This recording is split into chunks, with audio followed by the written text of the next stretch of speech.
Happy Valentine's Day. I thought we'd talk about relationships today, of course, kind of fitting.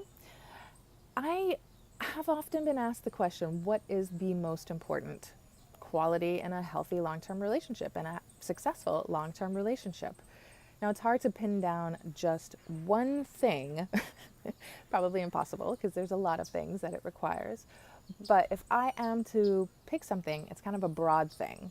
So I'll call it alignment. And involved in that alignment is a few other factors. So this is where I cheat a little bit. So there's alignment of character, alignment of values, and alignment of vision. And there's probably even a little bit more in each of those things as well. So let's go through them one by one. Now, alignment of character is really your personality, but also your energy, your mind, body, and spirit, the way that it's presented in an integrated way as a whole person. So this is going to be who you are. And in order to have a sense of what you're looking for, you really have to establish who you are first. And so this is when this controversial topic of age comes into play, like how old is too young really to be in a committed relationship or get married.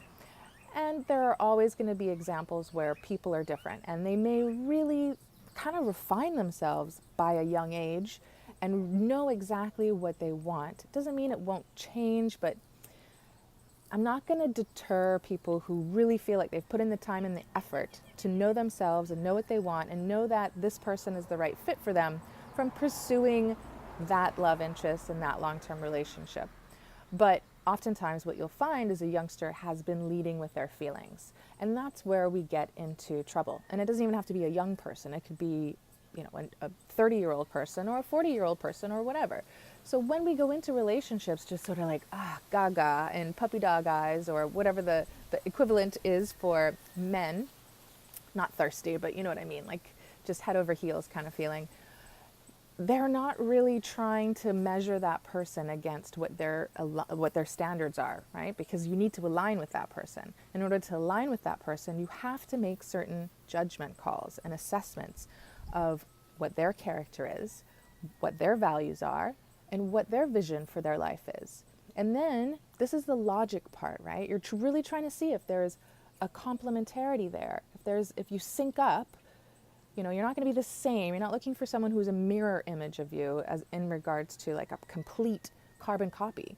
You want to have that complementarity, kind of like the yin and the yang or puzzle pieces coming together where you fit. And again, the other thing that I usually hear from people is you're not completing each other. You're not that cliche like I complete you. No, you're a whole person, they're a whole person. But when you come together, it's like, oh my gosh, it's a surprise. You made this secret, bigger picture that you didn't realize you were a part of until you meshed really well with this other human being who's very complementary to you and syncs up as perfect as you can get.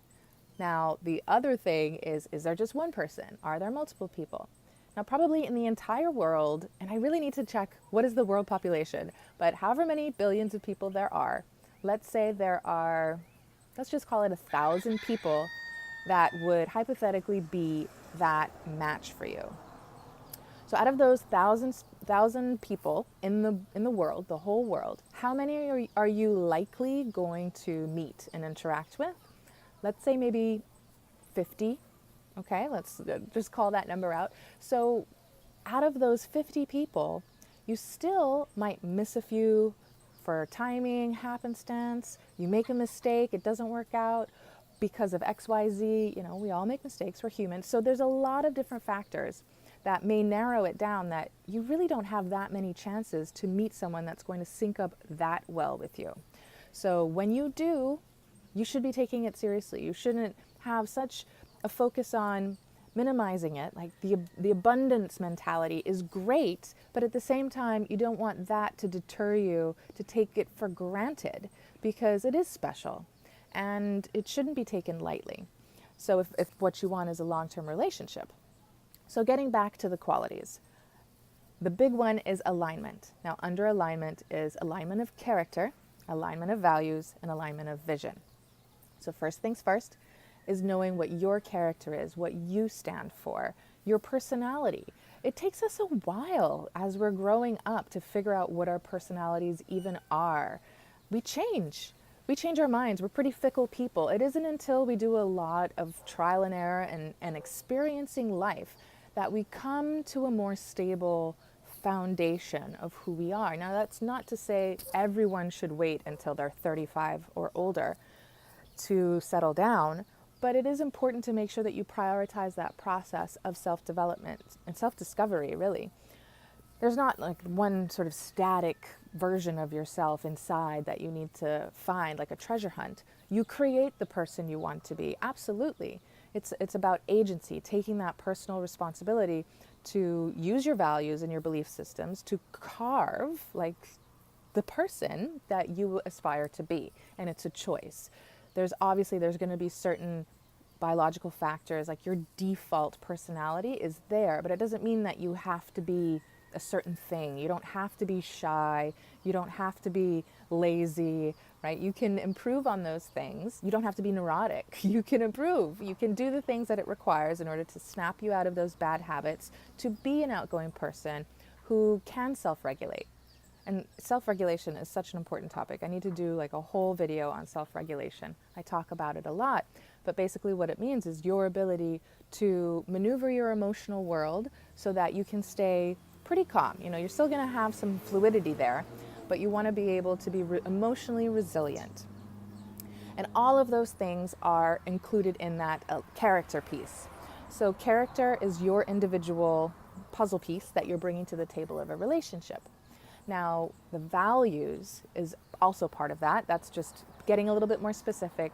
Values about religion, politics, life, lots of things. I mean, you can have values about right and wrong and morals. Those are really, really important. So you definitely want to know where you stand on those things. And they can change too over the course of a lifetime.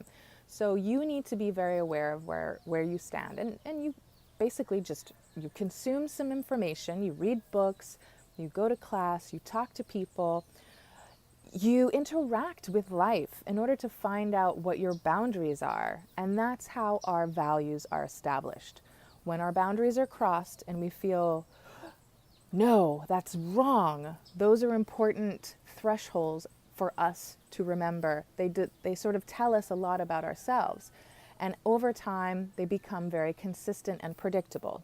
So that's, you know, for the first part, they might be handed down from your parents, from your community, from your church, or whatever other aspect of community.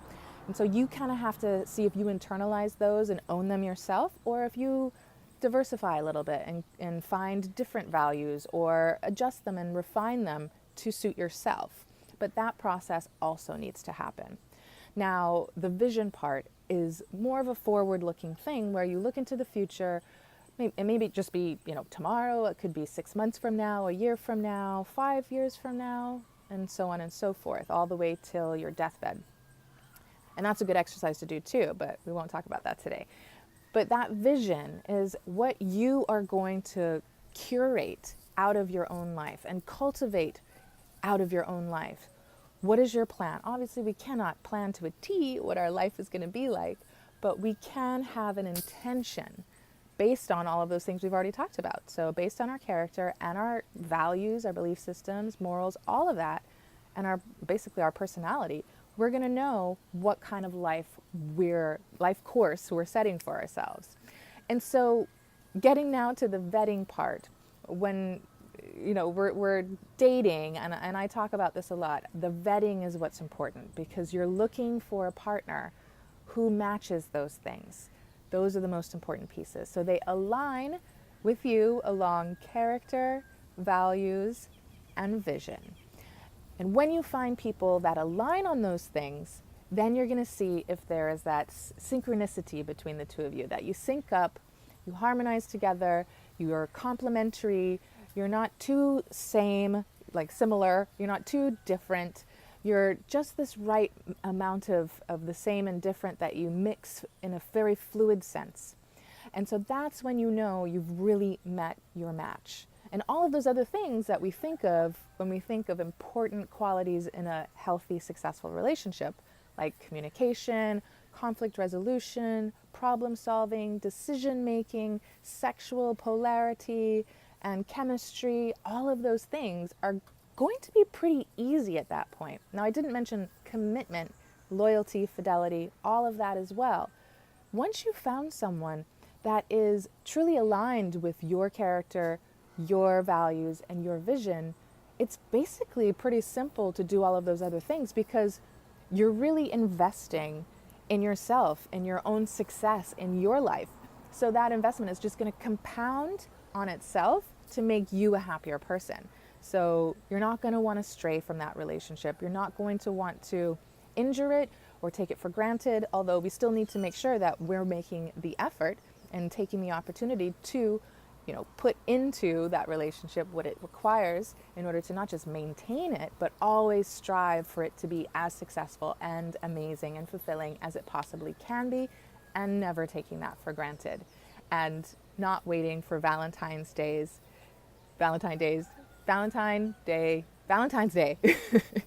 to celebrate the union. So think about that.